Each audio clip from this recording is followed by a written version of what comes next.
Chardon. Hey, true crime fans. Welcome back to another episode of Chardon. Hey, true crime. We are your hosts. I am Dakota, and with me this week is the lovely CM Addams. Welcome back. Welcome back, everybody. Welcome back to the murder. All the murder. And adding more names to our ever so growing list of people we need to... No names. Yes, the no names. Well, let's just, right now, I'm just going to go ahead and add Rodney. Rodney is now on the no name list. Yes. I need to make a graphic that I can share on screen of no names. Yes. I will do that tonight because it is importante. Yes. Very importante. Muy importante. So how were you this week? What did you do? Did you do anything fun? Burnt my hand making a potato. That's fun. Yeah, I know. So fun. Are you okay? Yeah, fortunately, I have an aloe plant I named Double Trouble. If you guys know, you know. And so I just slobbered it all over my hand. I was like, yeah, so I'm okay now. Okay, well, I'm glad you're okay. Let me just get my wine out of my ginormous bottle that's going to take me forever to finish. Hear it glugging away. There we go. Now we're an ASMR channel. Yep. And then the killer was like, rawr. Right. And he went stab, stab, stab. And he went stab, stab, stab. I hate ASMR.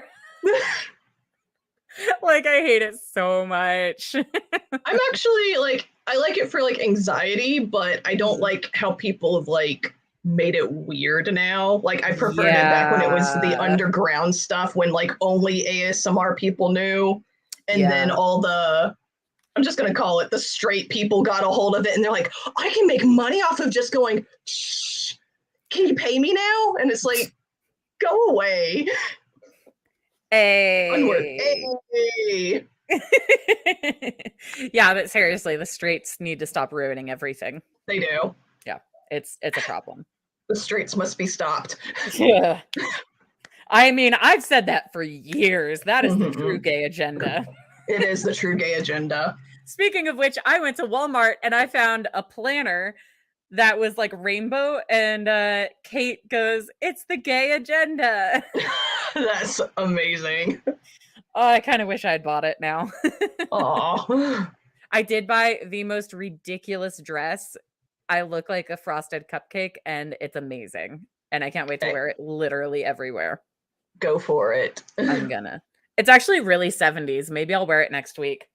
Oh, that'd be nice. Mm-hmm. Speaking of the 70s, tonight's episode is really interesting because it is kind of the epitome of the 70s, if you ask me. Not so much this guy, because if you talk about an epitome of the 70s, I think I would have to say possibly Ted Bundy. Yeah. Or the Son of Sam. Yeah, definitely the Son of Sam, because I feel like he was kind of the beginning of, well, not really the beginning, but more kind of the iconic throwaway in. Charles Manson was the 60s. Oh, yeah. And then Son of Sam was the 70s. And then I guess Richard Ramirez would be the 80s, right? Yeah. Yeah. But in the 70s, there was this ridiculous TV show called The Dating Game. So funny. Dear. And on said TV show was a man named Rodney Alcala. And that is who we are going to be talking about tonight. Not because he was on The Dating Game, but because this man ended up being a very prolific serial killer. In fact, he is so prolific, we don't know how many people were actually victims of his. Oh, yeah. There was too many. Just too many. There are 9 known people that he's killed. However, 2 of those weren't even solved until the last decade. Right. Yeah. Around 2010. Yeah, exactly. So Like this, and he had a hankering for taking photos of a lot of them, and he had like thousands of photos of like so many different people. There are so many people who have not been identified in these pictures yet. And you know what? I will give Rodney Alcala this. Um and I don't normally give serial killers anything, but he was actually kind of a good photographer. Yeah, that's how I felt about Yeah. don't get me wrong, he's a terrible person. I hope he's rotting in his grave. Well, I mean, he is rotting in his grave. That's how I felt about Adolf Hitler's paintings. It's funny because, like, if you look at his paintings, like, the first times you look at his paintings, you're like, "Oh, these aren't that bad," but then, like, if you look again, like, the perspective is, like, totally off on them and stuff, and it's like, "Okay, I see why he didn't get into art school." Right. I Perspective's mean, hard, though. I know, but I'm just gonna throw up a picture real quick of, some of these photos that were taken by Rodney, and I'm gonna show you what I mean about his photos actually not being that bad because it's interesting. Like, let me see, this one. This one's an interesting one. Look at those. Those are some pretty artsy photos. They are, I especially like the know, right? lighting with the fourth one at the top. Like Yeah. I really love the lighting with that one. I really like the lighting of the second on the bottom. Yes, like That that one's like, oh beautiful yeah. afro, like, that is a gorgeous photo, and you know what? I hate to, give him props for that, but you know what? He was actually a pretty decent photographer, so Right, you just should have stayed, a doing, photographer. yeah. Maybe didn't, Stay in your lane. stay in your lane, exactly, exactly. Here's some more photos that he took. It's a little harder to see, this one's a little smaller. I kind of like the last one where it's like black and white except for the bikini top. Yeah, Like, exactly. that's always been like my favorite type of aesthetic where it's like black and white but like splashes of color. Like I like the third picture on the bottom row, like, that picture's beautiful. And I especially with hope the angle and I know, and I really hope that that girl is okay. yeah. I hope they're all okay. Like I do too, I really do. I hope they just walked away like, okay, that was a weird guy. I'm not going to talk to him again. Yeah, exactly, but unfortunately, that didn't happen for at least 9 women that we know of Yeah. now. But, let's get into this. So, Yes. uh, a lot of our research this week came from the book Killing Game, the true story of Rodney Alcala, the game show killer. Before we really get started, though, we are going to show you a clip of the reason they call him the dating game killer. I know you've been looking forward to this. Oh, yes. Yeah. So let's pull this up on the YouTube. And I'm going to share that.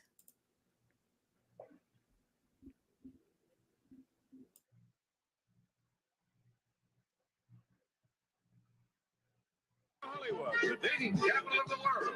It's the dating game. Here's the star of our show, your host, Jim Lyne. Hey! Thank you.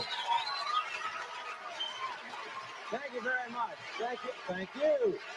Welcome to the dating game, and we'll get right underway. It's time to meet our first 3 eligible bachelors for game number 1, and here they are. Good luck, gentlemen.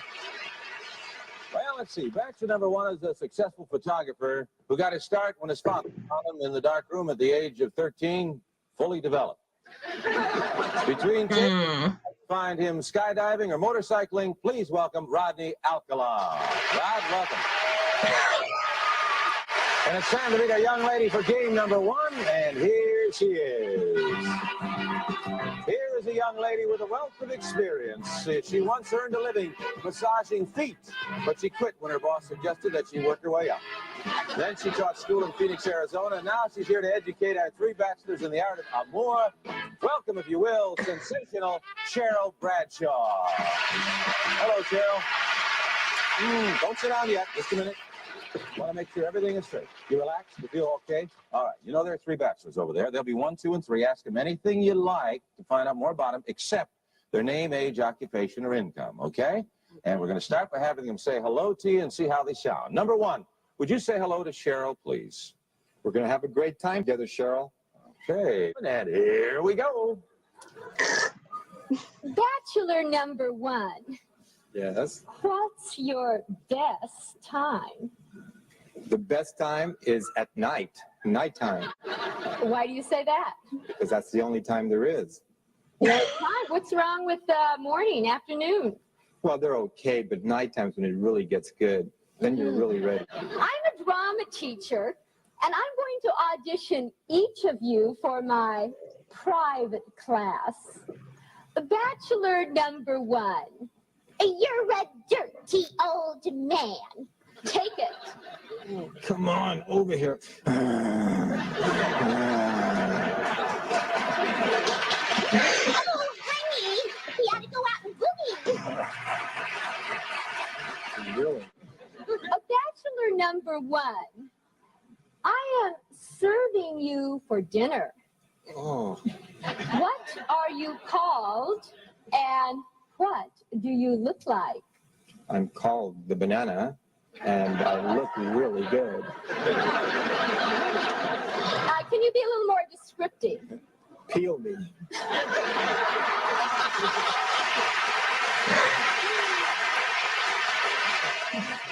Later, Bachelor one, later. Welcome back to the dating game. And Cheryl, we have reached the moment of truth, as we call it. You've heard from the bachelors. You got some great dramatic presentations, some good answers. But now I'm going to ask you a question. Will that date be bachelor number one, bachelor number two, or bachelor number three? Who gets the date? Well, I like bananas, so I'll take one. Number one, bachelor number one. All right. Well, there they go. However, you did leave one remaining, and this is your date, and I want to tell you something about him, Cheryl. He's a skydiver, so he's got a lot of nerve. He's into motorcycling. He's also a fine photographer. Say hello to Rodney Alcala. Rodney, come on and say hello. Congratulations, Rod. You did it with a one answer. Well, as far as I can see, Cheryl and Rodney, it looks like the two of you may be involved in some sort of racket. So we're going to have you take to the court. Oh, first, you'll receive tennis lessons from expert Naomi Besa of the famous Kirkwood Tennis Club. That starts. And you'll soon be acing everyone off the courts. And to make sure you both look as professional as you'll become, complete tennis outfits will be provided by Bill Darling's Tennis Shop. It'll really make you look like part of the racket set. Then it's off the Magic Mountain, one of America's greatest and most complete amusement parks, with plenty of excitement to challenge any daring dater, like the Revolution that'll help you turn the town upside down, and of course the world's greatest roller coaster, the Colossus. Magic Mountain, just a half an hour north of Hollywood, California. So have fun playing tennis. Thank you, Rodney. Thank you. Okay. You can go relax, meet each other, say hello, get acquainted, and they'll be back. And before we begin our next game. Yikes. So yikes. So much yikes. That was cringy. Like, is it Yeah. the banana really did it for you? Come on. I know, right? That was so uncomfy. Just bruh. Just imagine that guy, the fucking banana guy, being like, hey, can I take a picture of you? No, thank you, That's how we Banana got Man. Banana Man. Rodney the Banana Man. Yes, Alcala. Rodney. That's what we're gonna call him from now on, the Banana That's Man. right. That is right. Just imagine him in a banana suit while he's doing all these heinous crimes. Just his hair out and his hair Yes. and his face outside of and just like bananas. Yes.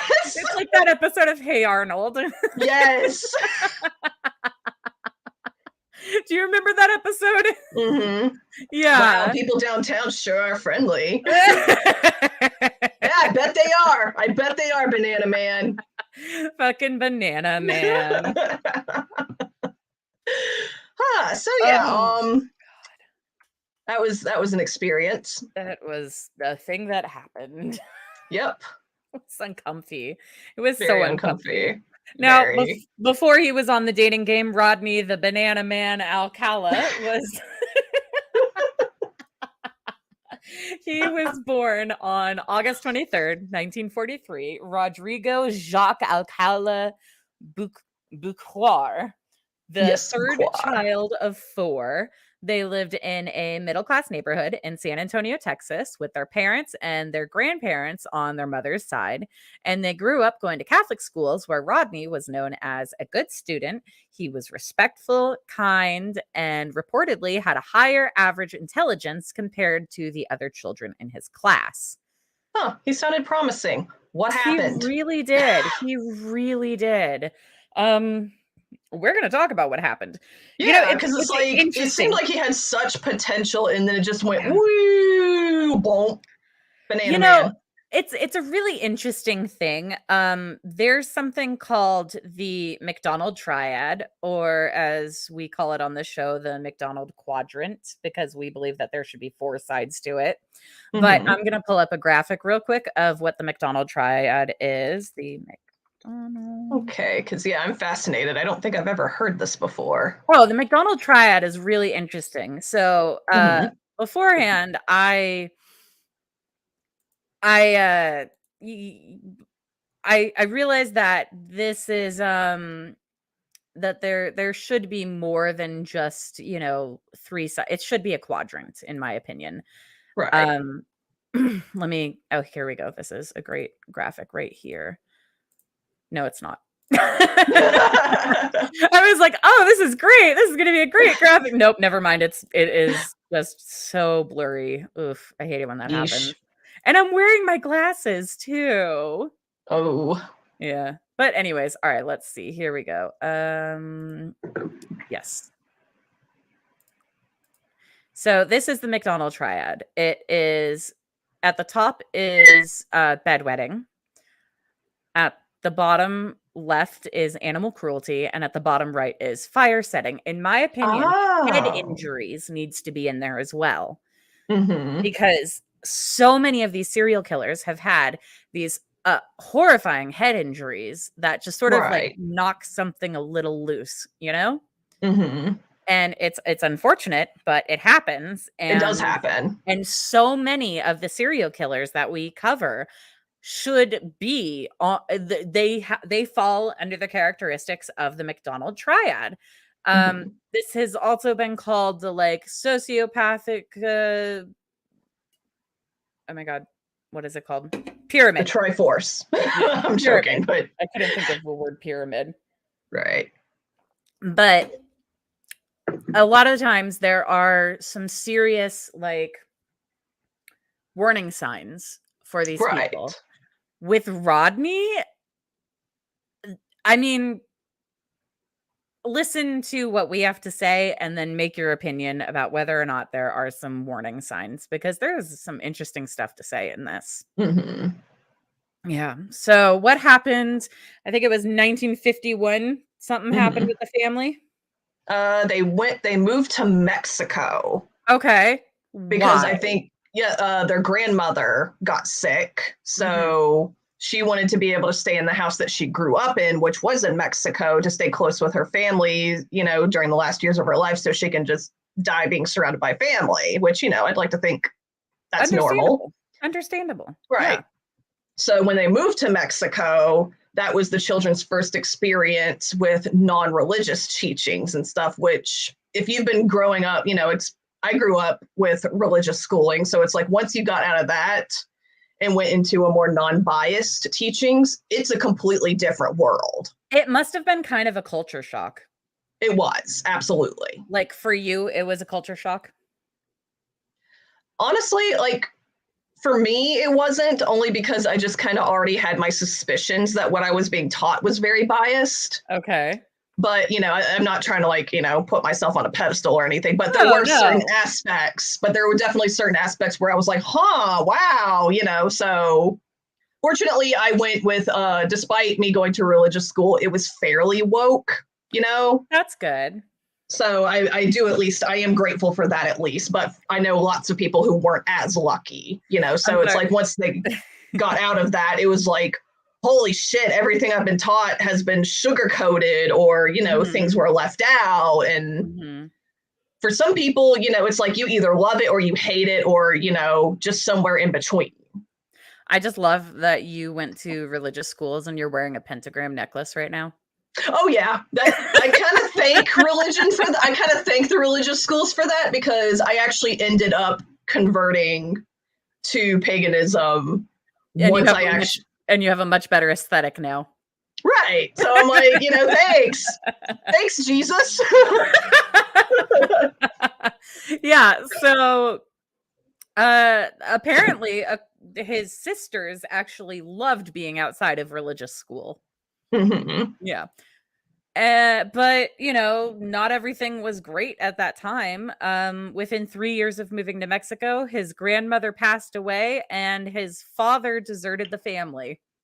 That kind of, that's really shitty. It's like, wow, grandma just died. Bye, kids. Boom. You know, like, yeah, what the shitty hell, timing. Man? Seriously, like, my guy. No wonder he became the banana man. Thanks, Dad. Thanks, Dad. I'm gonna go become a banana man and murder. Are you winning, son? Oh my gosh. The weird part is he won. He won the game. But then he didn't. But I mean, we can go into it later. But you know, yeah. We'll go into it in the next episode, because that's right. This is a two-parter. Oh yeah. By the way, two-parter. Two-parter. So after Dad left the family, when Rodney was like around 11, his mother moved the family to suburban Los Angeles. And finally, in 1960, Rodney graduated from high school at the top of his class. Right. Again, so it's like he's doing well. You know what happened? I think we know what happened, just, you know, later. But yeah, while he was in high school, he was also really popular, especially like with the ladies, you know, of course, because did you see his fucking hair? Everybody, ladies love the hair, I swear. It must have been his shampoo or something. He put bananas in his hair. Yes. I'm going to die on that hill. Yep. There are bananas in his hair. Yep, bananas in his hair. That's how he curled it. He would, every night when he went to bed, it was take like, a banana. He like would wrap his hair around bananas, like, you know, those curlers. Yeah, like rollers. Yeah.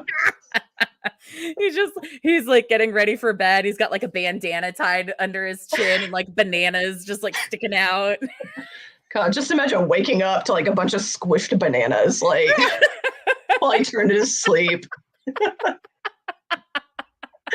I'm gonna die on that hill. Like, that's what his hair looked like that. Yep. That's the secret, y'all. Wrap bananas in your hair. But yeah, despite his, you know, love for bananas and ladies, he graduated, you know, probably took a banana with him upstage, you know. This is my graduation banana. Yes. The banana had the little cap and gown. Yep. You could probably like press it in and play the little graduation music. But yeah, after his graduation in 1960, he actually joined the U.S. Army in 1961 in South Carolina, which is way across the country. Way across the country. Yeah. Right. Which he was particularly interested in becoming a paratrooper, which to those who are not familiar with that, that's when you jump out of the plane and you fight and do all the fun. I'm using that term loosely, you know, fight and do all the I'm a hero kind of thing. So because, you know, of course he did, you know, because during this time, I think he had like a little banana with like a little paratrooper backpack. Probably. Yeah. Put a little army helmet on it, you know. Yeah. During this time, I do know there was a lot of propaganda, especially during World War I and World War II. Yeah. Where they just really, really emphasized, like, if you join the army, you're going to be a hero. People are going to love you and stuff like that. So it's like, I can understand where he would get those military stars in his eyes, I Well, guess. absolutely. But his older brother was also in the army. He was a clerk Mhm. out of West Point, which Oh, Rodney actually did as well. Rodney became a clerk in South Carolina, right. just like his brother out at West Point. Ooh, So interesting little fact there. right. That is So interesting. I think maybe it was partially like that, and partially just this is what my big brother's doing, therefore I should do it too. Mhm. But Right. here's another interesting little fact. About a year after joining the army, his father died. And though he had left the family in Mexico and had remarried, the family had reunited when they got to LA, and all of the siblings had gathered around in LA for the funeral. After the funeral, Rodney returned to South Carolina and returned to the service, but it was only 1 year later that he turned up on his mother's doorstep, surprising her. Yeah, I think this is the part where I think that's when we started going down that slope, where we had the Yeah. potential and then it just dropped. Banana Man. And yep, he turned into Banana Man. Yep. 100%. 100%. Right. So, what happened when he got home? I think she was just like, what the fuck are you doing here? Aren't you supposed to be in the art? Like, I mean, that's probably not what she said, but it'd be funny if she did. Right. That's what I would say. And he pretty much told her that he went AWOL and home, and Hitchhiked? yes, hitch choked. Ah. Yes, but anyway, that's not a metaphor or anything. Yeah, so she was like trying to beg him, go back to the army, tell them where he is, or else they won't give you your bananas, your complimentary bananas. And after a few days, I think he eventually did. He probably missed the bananas, but Yeah, I'm gonna go. I should probably drop the banana thing, but I like it. And then he was interviewed by several doctors in the army and was interviewed by a psychologist who hospitalized him and was like, okay, we need to help this man. He needs some serious psychological care. Yeah. And eventually he was diagnosed with antisocial personality disorder. I can't help but wonder if when he was in like basic training or something, if maybe he got like a head injury, Possibly. And that could be it. But antisocial personality disorder is not something that happens because of a head injury. Just to go, according to the Mayo Clinic, antisocial personality disorder sometimes is called sociopathy. It is a mental disorder in which a person consistently shows no regard for right or wrong and ignores the rights and feelings of others. People with antisocial personality disorder tend to antagonize, manipulate, or threaten others harshly or with callous indifference, and they show no guilt or remorse for their behavior. right. Individuals with antisocial personality disorder often violate the law. They become criminals. They may lie, behave violently or impulsively, and have problems with drug and alcohol use. Kind of fits the bill with him, like especially with later things that we will talk about. Yes. Some of which will admittedly be in episode 2, but yeah.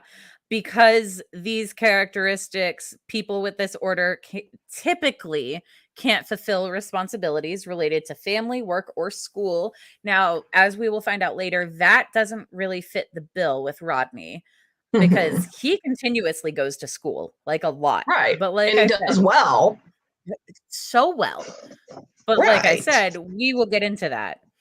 Right. Now, oftentimes, their symptoms will include disregard for right and wrong, persistent lying or deceit to exploit others, being callous, cynical, and disrespectful to others, using charm or wit to manipulate others for personal gain or personal pleasure, arrogance, arrogance, a sense of superiority, and being extremely opinionated. I'm starting to think I might need to call my therapist. I'm not kidding. I was about to say, that's not you. Come on. No, I know. I'm joking. I know. I'm just extremely opinionated. True. Reoccurring problems with the law, including criminal behavior, repeatedly violating the rights of others through intimidation and dishonesty, impulsiveness or failure to plan ahead. Definitely, yikes. Rodney. Now I got a call. Hostility, significant irritability, agitation, aggression, or violence, lack of empathy for others, and lack of remorse about harming others, unnecessary risk taking or dangerous behavior with no regard for the safety of self or of others, poor or abusive relationships, failure to consider the negative consequences of behavior or learn from them, being consistently irresponsible and repeatedly failing to fulfill work or financial obligations. Or in the army. We've got an interesting comment here. Interesting fact, psychiatrists tend to diagnose AMAB people with antisocial personality disorder and AFAB people with borderline personality disorder, and even then their case studies are identical. That is fascinating. That is fascinating. I had no idea. Very fascinating. I did not know that. Thank you for that tidbit. That actually is like very eye-opening, especially with gender biased when it comes to diagnosis. It really is. I'm just like, oh shit, that is interesting. Right. Yeah. Like Because it makes sense. It does, but it's also just like, huh. Like I never even thought about that. That is an interesting fact. Thank you for the interesting fact. The more you know. And knowing is half the battle. Yeah, I'll drink to that. All right. Now, obviously, we are not saying everyone with antisocial personality disorder is going to become a serial killer or even a bad person. Exactly. It is a mental condition with no cure that is oftentimes underdiagnosed and undertreated, but it can help us understand what was going on in Rodney Alcala's brain if we understand that about antisocial personality disorder. Right, because like we've said over and over again in this show, we are not demonizing the diagnosis. It just happens to be a person with this diagnosis, and we cannot stress that enough. Like people with these types of diagnoses are not bad people as a whole. They're not bad people because of the mental issues that they have. Exactly. They're bad people because of the bad things that they do. Right, and they just happen to have it. Like it has nothing to do with them being a bad person. No. Exactly. Like they just happen to be bad people who just so happen to have said mental disorder, and right. Because there are plenty of people with this type of disorder who are aware and want help and want to get better. And don't want to murder people. Yeah, and don't want to murder people. Like speaking of murders. Oh yes. Let's get into the first one. Yikes, yikes, yikes. So his first known crime was on September 25th, 1968. When a motorist noticed Rodney luring an 8-year-old girl into his apartment off Sunset Strip. And her name was Tali Shapiro. Tali. And she had, what now? Tali. Oh, Tali, my bad. Sorry. Yeah, you're good. I'm so used to saying Callie, my bad. No, you're good. You're good. That's why I was just like, no, it's Tali. Right, that's true. Okay, Tali. Yeah. So she had just moved into the area because her home had been burnt down recently, and her family was staying in this lovely, famous place in Hollywood called, what was it called again? The Chateau Marmont. Oh, Chateau Marmont. That's beautiful. I love the Chateau Marmont. I've actually not been there yet, but neither have I. I love it as an idea, but I also really want to go there because it is the place that John Belushi overdosed and died at, and I have a tattoo of John Belushi, so I got to go there someday. Yes, please do. Yeah, did you not know that I have the Blues Brothers tattooed to my thighs?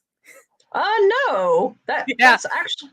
I've got Jake and Elwood. That is amazing. I love that. I was getting my nails done today, actually, and the lady sitting next to me was like, "Is that Dan Aykroyd on your leg?" And I was like, "Yes, ma'am, it is." And That we is just got into this great. whole thing about how I'm planning on getting more tattoos of Dan Aykroyd on my right leg. That is amazing. Please send me pictures when you do. I will. Yeah, for sure. Which, But fortunately, I've got Belushi on my left leg, and so I gotta go to the Chateau Marmont. yes, Get a please picture do. there with my tattoos Yes. out. Exactly where he OD'd, you know, like lay down next to it, like, yeah, or don't. I'm not your boss. Do what you want. But anyway, you know what they say, be a slut, do what you want, pose next to places where people died. Or at least I think that's what they say. Do it. Do it. But yeah, fortunately, somebody called the freaking police, the LAPD. This is like one of those times. This is honestly one of those cases that's going to make me so mad because everybody did everything right and he still managed to do the things that he did. Yeah, because it just there's always like some way where somebody can just slip through the cracks, and it's like that's what makes it so infuriating. Literally. Yes. Yeah. So yeah, yeah, they saw her, you know, being lured into that beige car with no license plate. You know, obviously all the red flags are there. Yep. And a good Samaritan witnessed her getting into the car, and he was like, okay, something's going down. So he actually followed the car, noted where they went, and then called the police on a payphone. So it's like, okay, props to whoever that good Samaritan was, you know, because I think at this point people are kind of suspicious that just crazy people are all around, you know, so it's like, that's fantastic. So yeah. He's like, hey, this situation seems kind of sus. I am going to I'm gonna call someone about it because this is pretty sus. Right. Now the police did end up at the apartment, and after knocking and demanding to be let in, the door was cracked open by Rodney Alcala, who insisted that the police give him a minute because he was just getting out of the shower. Now, how much time had passed between Tully being picked up and when the police showed up at the door, we don't know. But what we do know is that the police did, in fact, give him 10 seconds to get dressed. Now, now 10 seconds may not seem like a long time. You know what I mean? But I'm going to go ahead and I'm going to show you how long 10 seconds like actually is. Okay. Should I chug wine while we do it? That's a terrible idea. I will literally never stop you from doing that, but let's stay quiet for 10 seconds just to see how long 10 seconds actually is. Okay. Okay.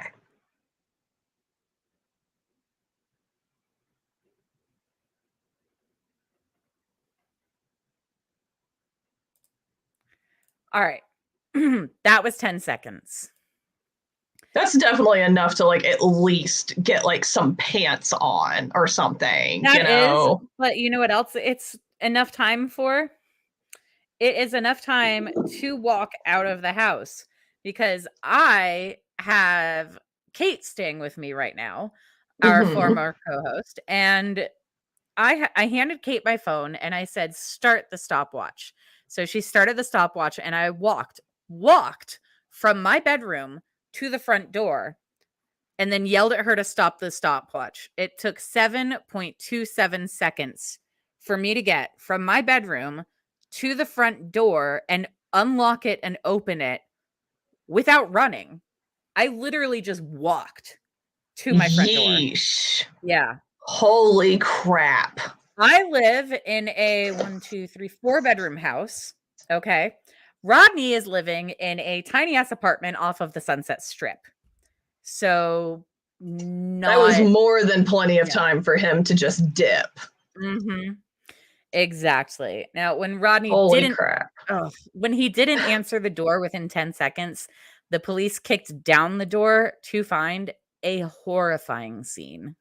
God, that is an understatement because Jeez.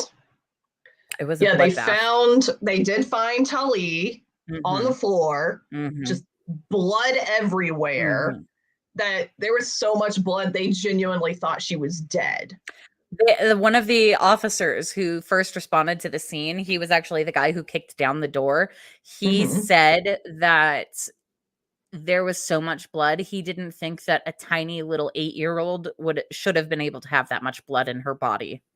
Dear God. It was literally a bloodbath. Right. And the poor girl had been assaulted and strangled with a metal bar. I'm gonna say it. I'm sorry, but she was brutally raped. She was. Like, especially with that much blood. Old. She was 8 years old. And this guy is doing that.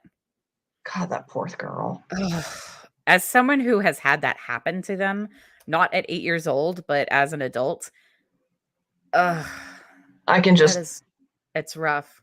It is rough. It's been 10 years for me, and I still deal with the PTSD and everything from it, you know? So, ironically, same, except for me, it was 12 years since now, but cheers. Yes, cheers. Cheers. And this is why we drink. Yeah, this is why we drink. Shout out to This Is Why We Drink. But, but hey, just a quick little, trivia. People's cells rejuvenate every, I think, 5 years. 7. I want to say 5. 7. 5. Oh, 7. Yes, 7 years. So I do like to take comfort that at least we have a body that has no longer been violated. Exactly. Also, our eyelashes regenerate every 3 months, I think. So our eyelashes are also completely new. Yes. That's just a fun fact. Yes. These are brand new. Check them out. New model. Right. Yeah, no. But yeah, not only did they find the body, I mean, not the body, but, they did find Tully, but they also searched the apartment and found a lot of photography equipment. Yep. And thousands of pictures of very, very young girls. Very young girls. So young. Yes. Jeez. They also found several IDs of a man named Rodney Alcala, who was an undergrad film student at UCLA, and this was the first time Rodney Alcala ever showed up on police radar. What else did they find in the apartment? Let me see.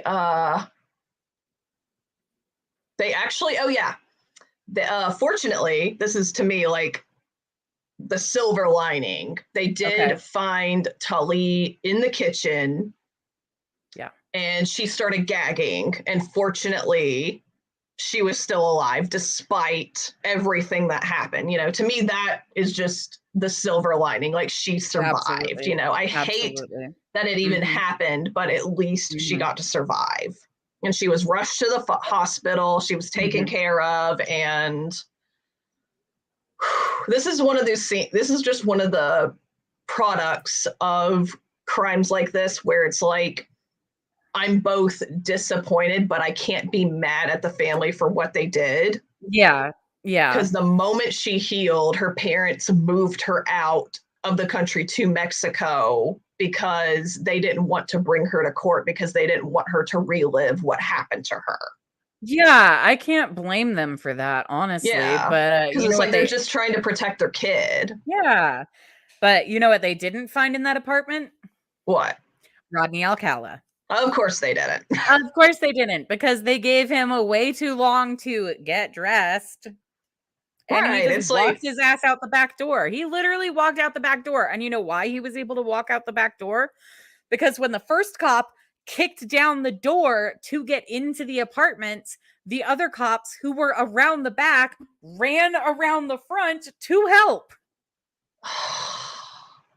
Rookie mistake. Total rookie mistake. It's like, come on, y'all. I bet those guys feel like so bad for that, honestly. I hope they do. Like, I mean, I'm not trying to like, I know people make mistakes, but it's like, come on. Especially with everything that happened afterwards, you know? It's like that could have been stopped way sooner. So much sooner. So much sooner. But anyways, there were a lot of rumors about where Rodney Alcala had ended up. Mexico, Canada, Fiji, etc. Banana Island. Banana Island. Banana Island. Mhm.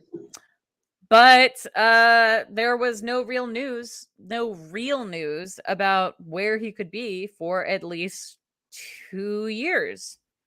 That's too long, in my That's 2 opinion. years too many. It is. Yeah. It shouldn't have been a year. Like, No. Maybe if the cops had been by the back door where they were supposed to be. right. It's like, come on. Yeah, I think and cops what spent enough happened time- within those 2 years? All Like, right. So here's an interesting thing that happened in those 2 years. The police actually reached out to the FBI and they were like, hey, this guy is going to offend again. Like, this is a serious problem. He is an insane danger to people everywhere. Like, we need your help catching him. So the FBI actually put him on the FBI most wanted list. Now, in those times, FBI most wanted lists were everywhere. You couldn't go to a grocery store or a post office without seeing a bulletin board with the FBI most wanted list on it. right. Yeah. So in 1971, 2 girls in New Hampshire were at a summer camp and went to their local post office to mail some letters back home. And it Shut up, Trey. Nobody asked you. Sorry. Sorry, we live near a railway, so it's okay. that It's all right. happens Piss every off, train. right. They're trying to put their input in. Like, Yeah. fuck this guy. We're like, yeah, that's right. Fuck the banana man. So don't fuck the banana man. That's a Yeah, bad don't idea. fuck him. That's not a good idea. That's We a shouldn't bad let idea. the banana man breed. That's No. that's a bad idea. I will take some comfort in the knowledge that the banana man has not bred. Good. Yes. There That's are how it no should be. little plantains running around Yes. because they look like small bananas. Oh God. That's how we got bananas in pajamas. That's why it like lasted for like blink and you miss it. Oh my God, I haven't thought about bananas in pajamas for years. I only Australia's weird. I love Australia so much. Oh my gosh. I want to go to New Zealand. That's where I really want to go. Mm-hmm. I'm gonna go hang out with the Kiwis. Anyways, so when they're at the post office, it started raining, so they decided to wait out the rain. And remember what I said about there being FBI 10 most wanted lists all over post offices and stuff? Yep, they looked up and saw somebody that looked a little too familiar. Can we talk about his alias, please? Oh my God, yes. Like, where did that come from? Like, I thought you were a banana man. Like, he went with, like, hold on, what was it? Mr. John Berger. Like, yeah. Bruh.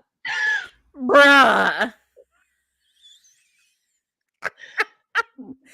It's like, were you high? Were you high when you came up with that? Listen, it's 1971. Of course he was high. Of course. Nothing's changed in the past 40 whatever years. Right.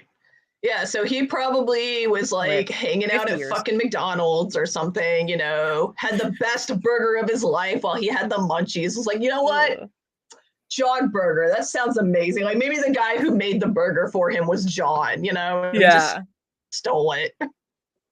I am going to give a fun fact actually right now. Would you like a fun fact? Yes, I would love a fun fact. I love fun facts. So, and it has to do with burgers and being high. Oh, absolutely. So Robert Downey Jr., when he was in the height of his drug craze. Yes, I remember the story, but I love it anyway. Tell me anyway. So Robert Downey Jr. in the height of his drug craze is like super hungover, and he was like on his way to like jail or something like that. His lawyer like picked him up, and they stopped and went to Burger King on the way. And he got a burger that was so bad, he was just like, I have to stop doing drugs. I remember that. Like, didn't he even like make like a PSA like, thank you, Burger King, for helping me get sober? Yeah, right. And in Iron Man, it's really funny. In the first Iron Man movie, when Tony Stark decides to stop selling weapons, he finally gets back to the United States and everything. He says, we need to have a press conference, but we need to get a burger first. And they stop at Burger King.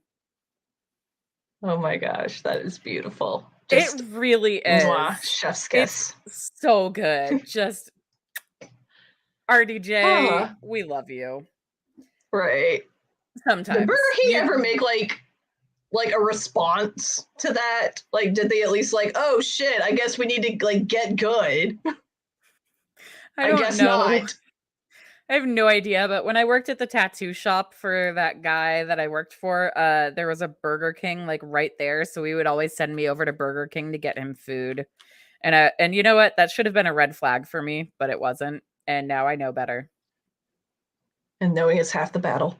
G.I. Joe. G.I. know. G.I. know.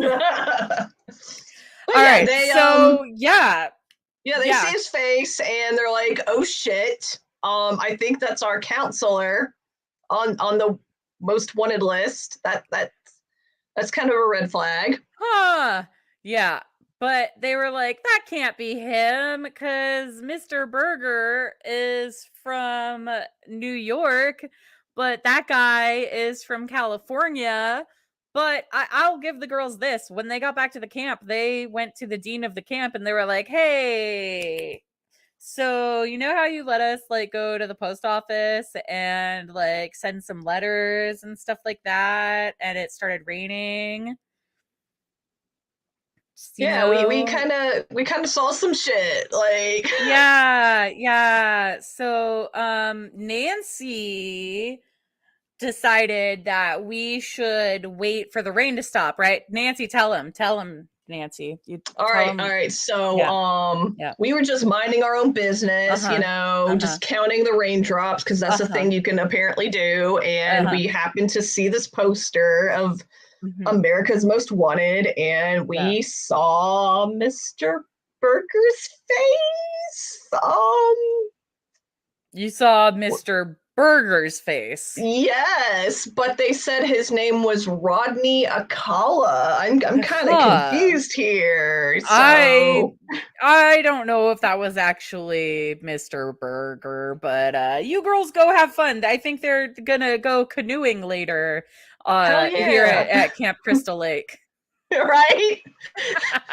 Because the counselors are what we need to, be concerned about. Yeah, we're at Camp Crystal Lake. You don't need to worry about counselors here. It's not like they're going to ignore a child and let it drown. Right, yeah, it's completely safe. Let's go do arts and crafts and make a spirit stick. Shoot bows and arrows and stuff. I don't know. Right. This isn't going to be, a bad idea later. It's definitely not like Friday the 13th or anything. We're fine. Right. This was actually the time where Friday the 13th came out, right? No, Friday the 13th came out in the 80s. This is the it did come out in the 80s. Yeah, the first Friday the 13th. What is time? Right. The first Friday the 13th came out in 1980. So, yeah, this is 71. So it's about 9 years. Yeah, it's about 9 years till that movie comes out. But boy, are they going to have a good time in 9 years. Right. So the dean eventually did go to the post office himself. And after, I swear to God, looking at the picture for an hour, this guy took an hour out of his day to go and just be like, Like, I kind of have to give kudos to him for that, because it's like, he clearly wanted what was best for his, campers and for his facility and stuff, so it's like, okay, and for his employees too. Right. Like, honestly, his employees. So it's like, okay, I want what's best for my, you know, community and stuff. So I'm going to make sure this is the right guy before I say something. So it's like, kudos to him at least, you know? He saw something and then he said something. He called the authorities and he was like, hey, I think I got this like Rodney Alcala guy. What do you guys want me to do? Yeah, I think the authorities told him just go back to camp, act normal, act chill, and then they will come and investigate the concerns. You know, like, hey, just, you know, if you see him doing arts and crafts, you know, getting freaky with the glitter, just, you know. Yeah. Right. We got a good comment here. Still really surprised an adult male actually listened to the concerns of teenage girls because men. Absolutely. Right. Absolutely. Yeah. So yeah, they were like, hey, like, just go be chill. We'll investigate. And the next morning, the FBI did show up. They detained Mr. Berger, who was indeed Rodney Alcala. And after fleeing California, he ended up in New York, where he signed up at New York University Film School. So he's going to school at NYU. He graduates top of his class there too, and actually went on to study film under, believe it or not, Roman Polanski. Of course he did. It's like these creeps just like, they find each other like a magnet. So we've got 3 levels right now. We've got Richard Cunningham, right, worked with Rodney Alcala, who went to school with Roman Polanski. Right. It's like it's like a magnet. They just like, these creeps just find each other. Seriously. Like, even if they don't actually like do anything together, it's like they build off of each other's vibes. I swear to God. Right. All of That's them fail the vibe check. Right. That's kind of why, like, you tend to have to be careful about like who you associate with, because it's like, yeah, I understand sometimes in certain cases it's not always the same, but it's like, if you know somebody's a creep and you still associate with them, it's like people are gonna like assist you of some shit too, because it's like, why would you be okay with that? Yeah. I think that's why that one coworker of Richard Cottingham's is always like doing all those interviews and stuff. And he's just like, I worked with him. I know he's a really bad guy. I'm not a bad guy. Please don't associate me with him. I love you. Right. Yeah. I guess that's kind of like his way of like redeeming himself. Like, look, I genuinely did not know. I'm trying to redeem myself with these interviews. So I mean, like, yeah, you were kind of an idiot when it happened, but kudos to you though for trying to redeem yourself at least, you know. So I can give credit where credit is due. Absolutely, which is why I gave credit to Rodney Alcala for actually being a good photographer. Right. He was, but he was also a terrible shit fuck of a human being. Right. He was a terrible shit fuck of a human being. Right. That's also how I feel about well, I mean, if you say Hitler right now, I'm going to be really upset. I was not going to say Hitler. No, I was actually going to say somebody else, but then their name completely slipped out of my mind. It was like a really shitty president, but he happened to be a really good painter, but his dad said no to art school. George Bush. Yes, there we go. Like, I'm sorry. Like, yeah, he was incompetent, but just let him go to fucking art school. Come Seriously. on. Let people go to art school. As a art school grad, my degree is right there. My bachelor's of fine arts. Let people go to art school. I mean, listen, I hate the man as a president. I really, really do. Same. But I mean, at the same time, it's like, oh God, he was a horrible fucking president. I hated him back when he was president, and I hate him as a president now, but look at him with those little doggy paintings. Right, let him be an artist. Let him be an artist. rest. Let Look, he him do even what got, he like, wanted to He got like do. the highlights, and he got like the shadow of the dog underneath. Like, Right. He even got like the texture of the fur correct. And that is really seriously, hard to it do. Like really texture is hard. It's so hard. And like this is a blurry picture too. And like we can even still see that like the texture of the fur is there. Right. Look Like, how that's- proud he is. It's like, I let him do his know. art. Let him do his know. art. Let people art. Let people art. That is our Let people takeaway from art. tonight. However, Yes. however, However, people that should not be allowed to art. Yep. Just people who should not be allowed to people who should not be allowed to art. Roman Polanski. Yes. Roman Polanski and this Rodney Banana Alcala. Man.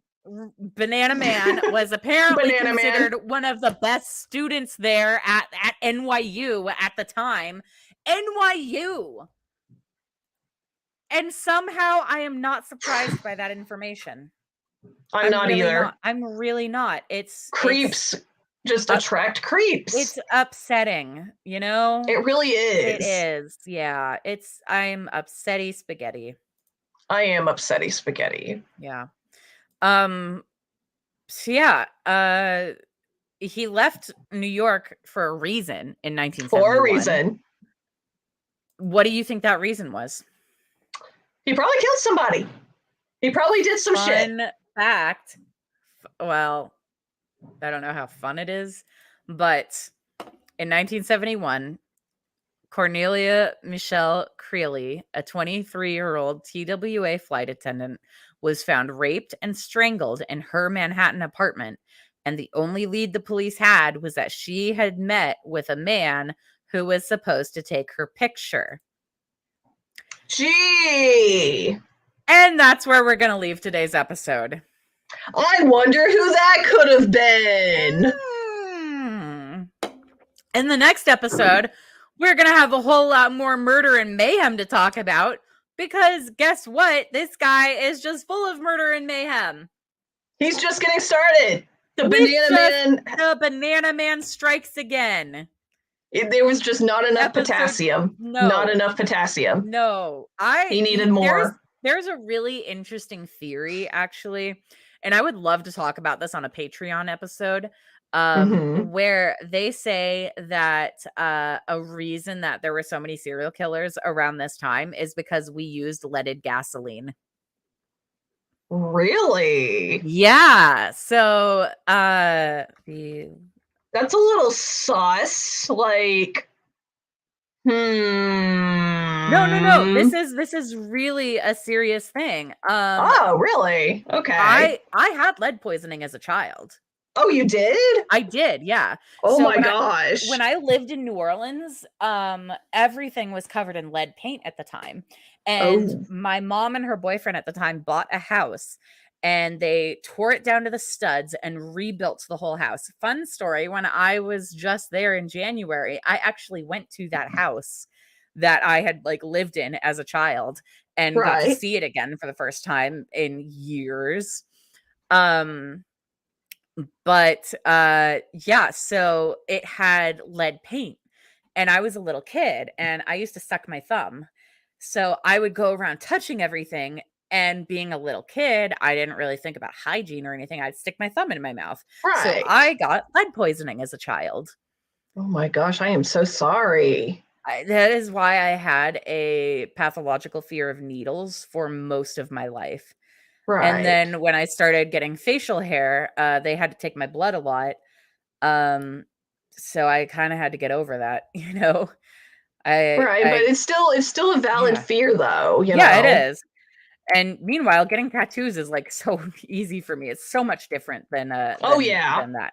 I got my first tattoo like back in October. I got a sigil. That was your first? Yep, it was my first. Aww. And I was so scared that it was gonna hurt because so many people have given me like different opinions of what a tattoo feels like. And then when it finally happened, I was like just sitting there like, that is so fascinating, you know? Right? It just felt like, you know, how like you shave like with a razor, like an electric razor, you know, and sometimes it'll snag every now and then. That's just how it felt. So to me, getting a tattoo feels like, if you've ever done this, I mean, you're neurodivergent, aren't you? Yes. So I'm sure you've done this where you take like a safety pin or like a needle or something and like drag it across your skin. Yep. I don't know if that's like a queer thing or a neurodivergent thing or what, but every It's just neurodivergent fascinating. person I have ever spoken to has literally done this. Oh, there's my latest tattoo right there. I love it. It is Right. beautiful. It's my logo. I love it. I want to get It is another one perfect. on this side that has little devil horns coming out of the Oh my bow. god, I will. That is going to be amazing. Right? Isn't it? Oh my god, it's going to be so much fun. So then I'll have the good and the bad. Mhm. But anyways, so lead poisoning causes a lot of really interesting things to the human body.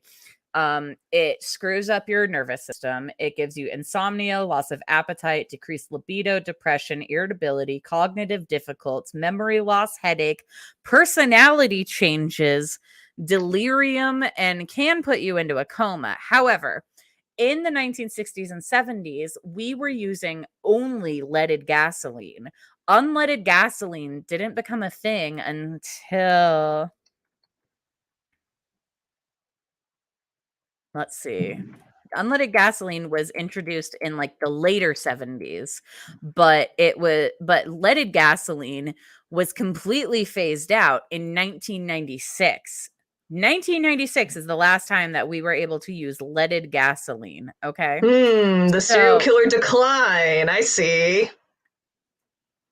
Honestly, kind of. Yeah, Kind of. So, yes, I do, but we can wait till after the episode. So here's the interesting thing. Because of like, especially in Los Angeles, at the time, there was such a bad smog crisis in LA that like when you were driving bumper to bumper traffic, you couldn't see the car in front of you. Yeesh. You know, people don't really talk about that. That is actually a serious thing that was going on in the 1970s, where like there would be some days where you couldn't even like see the car in front of you, like you couldn't hear what was like you couldn't see. The haze was so bad in the 70s. It was like a serious thing. Like there were times where like they would say, "Hey, stay home today. It's too hazy out." Right. Yeah, I think I've only been in that type of traffic once, and it wasn't because of like smog. It was actually because of really bad rain. Ooh. To where I literally could not see the person in front of me because it was just raining so hard. So I can only imagine like I've been like there. just, you know, smog, like you literally cannot see. Like that's pretty bad, you know. So I'm glad things have changed, you know. No, absolutely. Absolutely. Fun fact, Donald Trump actually tried to get rid of the laws that made it so that there couldn't be smog like that anymore. Blech. The EPA Of course laws. he would. Yeah. Of course he would. Yeah. He did do that. He did do that.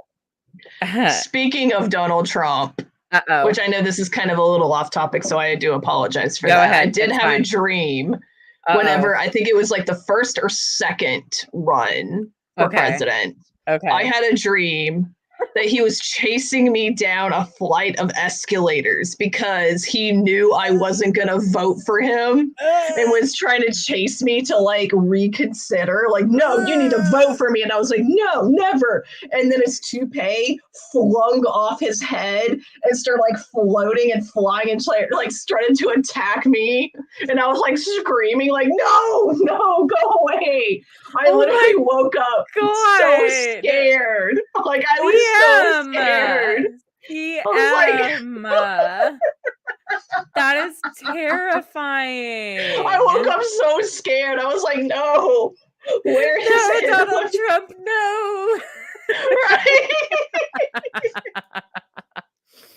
Oh my gosh. Oh my god, that is so funny. So seriously, there's this huge theory that leaded gasoline is the reason that there were so many serial killers in the 1970s. and like That is before. fascinating. And I would love to do an episode about this on our Patreon. So if you haven't subscribed to our Patreon yet, go ahead and check it out down below. Patreon.com/ChardonnayTC. For $5 a month, you get bonus episodes where CM and I will talk about weird theories. We will talk about all kinds of crazy stuff. We're going to talk about serial killers from every state, serial killers from every country. If you just want to give us $1 a month, you can join our Discord server where you can hang out and talk with us all the time, because I am a goblin who never puts my phone down. True story. Discord is fun too, It's so much fun. You can like share stuff with us. We will talk about like true crime news, like all that craziness.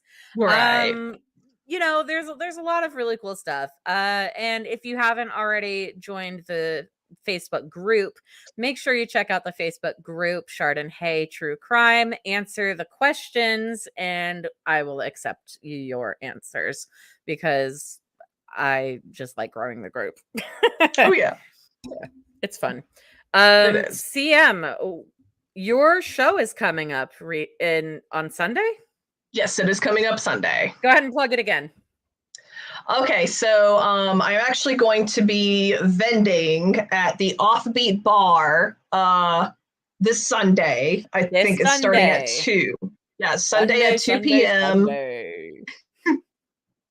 And I have been working my butt off so much that I actually got a blister on my thumb from painting so much. Oh, Hey, it's the artist thing, if you get a blister, that just means you did a good job. I'm going to be selling. I wish I was in LA so I could kiss it better.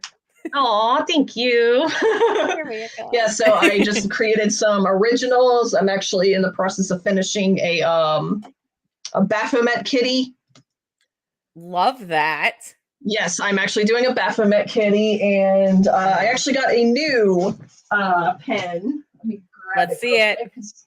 Yeah, I showed a crystal skull. This time I did the poison apple from Snow White, but as the 3 of Swords. I love that. How do I get one of those? I'm going to be selling them exclusively at the show, but then leftovers, because there's always leftovers, are going to be on my Etsy store. Okay. Yeah, so, and I actually did do an original painting of it first, which is right here. I actually just varnished it. Here it is right here. My Etsy store is etsy.com/store/CM Addams. So it's fairly easy to find. Yeah, so whatever does not sell. Is there any like underscores or anything, or just CM Addams? Yeah, just CM Addams. All right, cool. Unfortunately, nobody has come up. Oh, there you am. Yeah, there you are. Yeah, so, thank you. But yeah, whatever does not sell at the store, I'm going to be selling on the shop. And, yeah. Yeah, we're excited for you. Maybe this is me trying to hint, that I would love to work at Disney. Stuff Disney, look at me doing cool stuff. Please hire me. I'd love to work on, a That's movie. really funny. I watched the Modern Family Disneyland episode today. Oh, nice. Well, it's because I think that's like one of the first sitcoms where they actually like let them film at Disneyland. Mm-hmm. And also it's really funny to me because they're like, oh, let's go over to this ride, which is like across the park. And like, right. It's like they jacked it all up, and I was just like, this is hilarious because like they try so hard to make it seem like they know what they're doing, but they don't. Right. Like there's one scene where they're like literally right next to the rivers of America, and they're like, oh, let's go over to the Haunted Mansion, which if you've been to Disneyland is literally right off of the rivers of America. And then another character is like, no, let's go to the Jungle Cruise, it's right there. And I'm like, actually the Haunted Mansion would be closer. Right. Just saying. So, I'm a Disney adult. There you have it. I am into true crime and Disney. Disney is amazing. Like random trivia of the Haunted Mansion. They were actually supposed to make a secondary ride where you actually go into the crypt. But and Disney and Walt Disney actually wanted that. He was actually in the process of creating it because a lot of people don't realize this. Walt was a creep. Well, not only a Not creep, a creep, he was not a also, creep, but like not a creep, not but, a creep. he was into the macabre. He was into the occult. He was obsessed with death, and a lot of people love to gloss over that. But he was obsessed with death. Mm-hmm. And he wanted a part where you could actually go into the crypt. But I think once he died, it just completely got scrapped, which just makes me so mad. Yeah, it makes me mad too. Fun fact, my aunt is one of the original Mouseketeers. Ooh. She actually did her audition for Walt himself and sang his favorite song. She wasn't a singer. She was a classically trained dancer, which is why she got it. But because she sang Walt's favorite song, she got the job. Oh. Yeah. And if you're interested in stuff like that, you should check out my other podcast. It is called The Geeky Report Card. It will be coming out soon. And we are going to be talking. It's my lovely, amazing co-host JoJo and I talking about everything geeky and nerdy and being geeks and nerds ourselves and just having a fun time with it. And we rate our favorite thing. We give it a report card. That was amazing. We are the Please go check that out, everybody. Yeah, it's going to be fun. All right. So until next week, should we read off the no names? Yes. So just remember, avoid people named Todd, Tommy, Richard, and Rodney. Rodney. Yeah, that is a bad one. And next week we will be back again at Friday at 7:30 to talk about, what are we talking about? We are talking about part 2 of Rodney doing more of his Banana Man shenanigans. And by shenanigans, we mean murder. Murder. So until next week, have a great night. Stay safe. Avoid everyone on the no names list. Yes.